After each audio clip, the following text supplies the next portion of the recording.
नमस्कार दोस्तों, हमारे चैनल में आपका स्वागत है। आज के इस अंक में आप देखेंगे अभिमन्यु का अदम्य साहस और युद्ध में उसका प्रचंड प्रहार।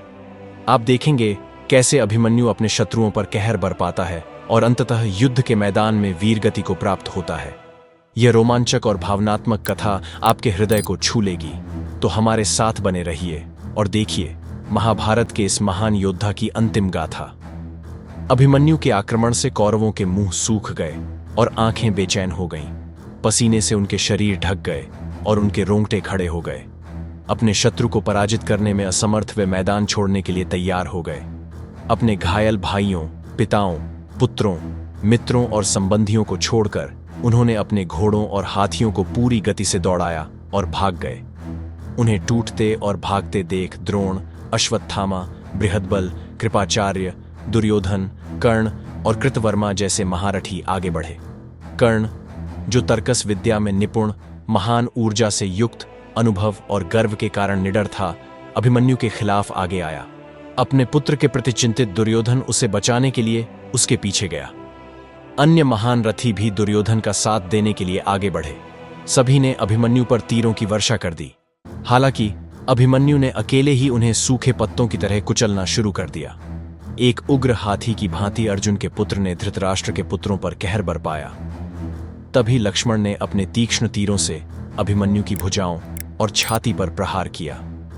शक्तिशाली अभिमन्यु क्रोध से भर उठा और धृतराष्ट्र के पोते को संबोधित करते हुए बोला, इस दुनिया को अच्छी तरह देख लो, क्योंकि तुम्हें जीवन का अभिमान था। अभिमन्यु के धनुष से छोड़ा गया तीर लक्ष्मण का सुंदर सिर काटकर अलग कर देता है। कानों की बालियों से सजा हुआ सुंदर नाक, घुंघराले बाल और आकर्षक भौहों वाला वह सिर भूमि पर गिर पड़ा। लक्ष्मण के वध से धृतराष्ट्र की सेना स्तब्ध रह गई। अपने प्रिय पुत्र की हत्या से दुर्योधन क्रोध से भर उठा। दुर्योधन ने अपने अधीनस्थ योद्धाओं को आदेश दिया, इसे मार डालो। तब द्रोण, कृपाचार्य, कर्ण, द्रोणपुत्र अश्वत्थामा, बृहद्बल और कृतवर्मा, ये 6 महारथी अभिमन्यु को घेरने लगे। तीक्ष्ण तीरों से वार झेलते हुए और स्वयं को मुक्त करते हुए अर्जुन के पुत्र ने तेज गति और क्रोध के साथ जयद्रथ की विशाल सेना पर हमला कर दिया। फिर अभिमन्यु और इन महारथियों के बीच भीषण युद्ध छिड़ गया। अभिमन्यु ने हाथी दल को ऐसे नष्ट करना शुरू किया जैसे हवा आकाश में एकत्रित बादलों को तितर बितर कर देती है। अपने तीरों से शत्रुओं के अस्त्रों को विफल करते हुए उसने क्राथ के पुत्र पर तीव्र बाणों की बौछार कर दी। युद्ध के मैदान में अपने प्रतिद्वंद्वी को हराने की इच्छा से प्रेरित होकर अभिमन्यु ने तेज प्रहार किए। जब कुलीन वंश, उत्तम आचरण, शास्त्रों के ज्ञान, महान शक्ति, प्रसिद्धि और बाहुबल से युक्त क्राथ का पुत्र मारा गया, तो अन्य वीर योद्धाओं में से अधिकांश युद्ध से पीछे हट गए। इसके बाद अभिमन्यु ने कर्ण को अपने तीरों से घायल कर दिया। महाबली अभिमन्यु ने धृतराष्ट्र के वीर पुत्रों की आंखों के सामने कौरवों की शान बढ़ाने वाले वीर वीरेंद्र का वध कर दिया। जब अभिमन्यु निडर होकर अपने शत्रुओं के प्रमुख योद्धाओं को बेधने लगा, तब द्रोण के पुत्र ने पुनः तीव्र और शक्तिशाली तीरों से उसे घायल किया। लेकिन अभिमन्यु अडिग खड़ा रहा और बिना किसी भय के युद्ध करता रहा। महाबली अभिमन्यु ने अपने प्रतिद्वंद्वी अश्वत्थामा को सुनहरी पंखों वाले 73 सीधे तीरों से बेध डाला। द्रोण अपने पुत्र को बचाने की इच्छा से अभिमन्यु पर 100 तीरों की बौछार कर देते हैं। अश्वत्थामा भी अपने पिता का साथ देते हुए अभिमन्यु को निशाना बनाता है, लेकिन अभिमन्यु ने इन सभी पर प्रत्युत्तर में 10-10 तीर छोड़े। इसके बाद कौशल के राजा ने अभिमन्यु की छाती पर एक कांटेदार तीर से प्रहार किया, लेकिन अभिमन्यु ने तुरंत ही राजा के घोड़ों, ध्वज, धनुष और सारथी को गिरा दिया। कौशल के राजा अपने रथ से वंचित होकर तलवार उठाकर अभिमन्यु का सिर काटने की कोशिश करते हैं, किंतु अभिमन्यु ने एक शक्तिशाली तीर से उनकी छाती को भेद दिया, जिससे बृहद्बल का हृदय फट गया और वह भूमि पर गिर पड़ा। यह देखकर 10,000 राजा युद्ध क्षेत्र छोड़कर भाग खड़े हुए। अभिमन्यु तेज गति से आगे बढ़ा और उन महान धनुर्धरों को मूसलधार वर्षा की तरह तीरों से पीड़ा देने लगा। आखिरकार उसने विजय प्राप्त की। फाल्गुनी पुत्र अभिमन्यु ने कर्ण को कांटेदार बाण से घायल कर दिया और उसके बाद 50 अन्य बाणों से भी उसे बेध दिया। बदले में कर्ण ने अभिमन्यु पर जितना संभव था उतने तीरों की बौछार कर दी। दोनों योद्धा रक्त से लथपथ हो चुके थे, लेकिन फिर भी वे खिले हुए कमल की तरह आकर्षक लग रहे थे। अभिमन्यु ने क्रोध में आकर कर्ण के 6 बहादुर सलाहकारों को उनके घोड़ों, सारथियों और रथों सहित मार डाला। उसने निर्भय होकर अपने पराक्रम का प्रदर्शन करते हुए अन्य बड़े बड़े धनुर्धरों को भी 10-10 बाणों से घायल कर दिया। इसके बाद अभिमन्यु ने मगध के शासक के पुत्र युवा अश्वकेतु को उसके 4 घोड़ों और सारथी सहित मार डाला। अंत में उसने मार्तिकावत के भोज राजकुमार को तीक्ष्ण बाण से मार गिराया। इसके बाद उसने बाणों की तीव्र वर्षा करते हुए अपने शत्रुओं को घायल कर दिया और क्रोधपूर्वक कहा, तुम्हारे पिता कायरों की तरह युद्ध से भाग गए। तुम अच्छी तरह लड़ते हो, लेकिन आज तुम अपने जीवन से नहीं बचोगे। अभिमन्यु ने अपने शत्रु पर तीखा बाण चलाया, लेकिन अश्वत्थामा ने उसे 3 तीरों से काट डाला। अभिमन्यु ने उसकी उपेक्षा करते हुए 9 बाणों से शल्य को घायल कर दिया। फिर उसने शल्य का धनुष काट डाला और उसके दोनों सारथियों को मार गिराया। अभिमन्यु ने लोहे के 6 बाणों से शल्य को घायल कर दिया, जिससे वह मजबूर होकर दूसरे रथ में चला गया। इसके बाद अभिमन्यु ने 5 योद्धाओं शत्रुंजय, चंद्रकेतु, महामेघ, सुवर्चस और सूर्यभास का वध कर दिया। अभिमन्यु ने सुभाला के पुत्र को भी घायल कर दिया, जिसने तुरंत दुर्योधन से कहा, हमें सभी को एक साथ हमला करना चाहिए, नहीं तो वह हमें एक एक कर मार देगा। तब दुर्योधन ने द्रोण और कृपाचार्य से सलाह ली कि अभिमन्यु को कैसे मारा जाए। कर्ण ने भी द्रोण से परामर्श किया और कहा कि अभिमन्यु युद्ध में हम सभी पर भारी पड़ रहा है।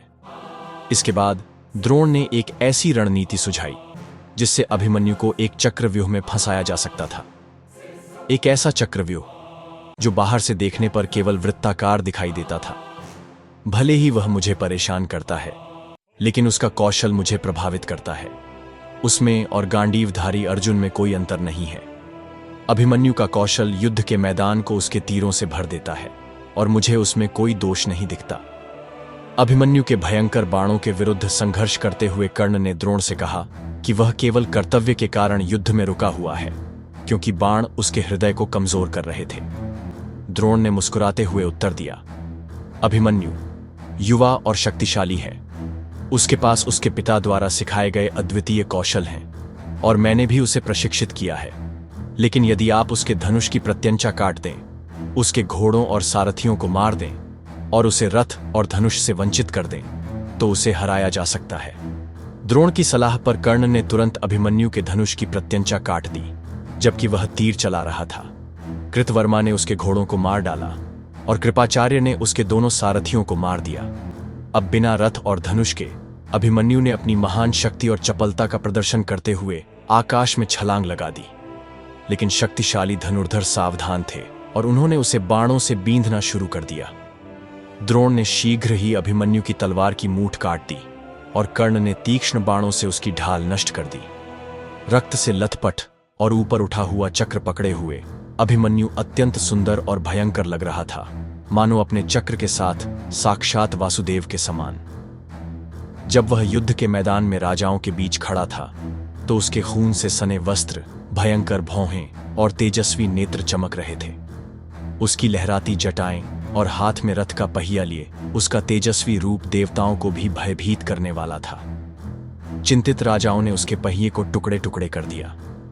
तब अभिमन्यु ने एक शक्तिशाली गदा उठाई और उसने धृतराष्ट्र के योद्धा धामा के घोड़ों और सारथियों को मार डाला। अभिमन्यु ने बाणों से आच्छादित होकर कालिकेय को धरती में मिला दिया। उसने 77 गांधार योद्धाओं, 10 ब्रह्मवासीय योद्धाओं और 10 विशाल हाथियों का वध कर दिया। फिर अभिमन्यु और दुशासन का पुत्र गदाओं से प्रहार करते हुए भयंकर रूप से भिड़ गए। टक्कर से दोनों भूमि पर गिर पड़े, लेकिन दुशासन का पुत्र पहले उठा और जब अभिमन्यु उठने लगा तो उसने उसके सिर पर गदा से प्रहार कर दिया। अभिमन्यु बेहोश होकर भूमि पर गिर पड़ा। अब वह बुझी हुई अग्नि, शांत तूफान या जलती हुई धरती पर डूबते हुए सूर्य के समान लग रहा था। धृतराष्ट्र के योद्धा अभिमन्यु के चंद्रमा जैसे सुंदर मुख और तेजस्वी नेत्रों को देखकर जोर जोर से गर्जना करने लगे, जबकि पांडव रो पड़े। आकाश में दिव्य प्राणी विलाप करने लगे और बोले, अकेले लड़ने वाले अभिमन्यु को द्रोण, कर्ण और अन्य धृतराष्ट्र के योद्धाओं ने अधर्मपूर्वक मार डाला। अभिमन्यु द्वारा गिराए गए मृत और मरणासन्न घोड़ों ने युद्ध क्षेत्र के कुछ हिस्सों को अगम्य बना दिया। भूमि कुचले हुए हाथियों, टूटे हुए रथों और बिखरे हुए हथियारों से भरी पड़ी थी। सूर्य या चंद्रमा के समान तेजस्वी अभिमन्यु को मृत अवस्था में देखकर धृतराष्ट्र की सेना आनंदित हुई, जबकि पांडव शोक में डूब गए। युवा अभिमन्यु के गिरते ही पांडवों की सेना युधिष्ठिर के पास लौट आई। अपनी सेना को पीछे हटते देख युधिष्ठिर ने अपने योद्धाओं को संबोधित करते हुए कहा, बहादुर अभिमन्यु, स्वर्ग चला गया है।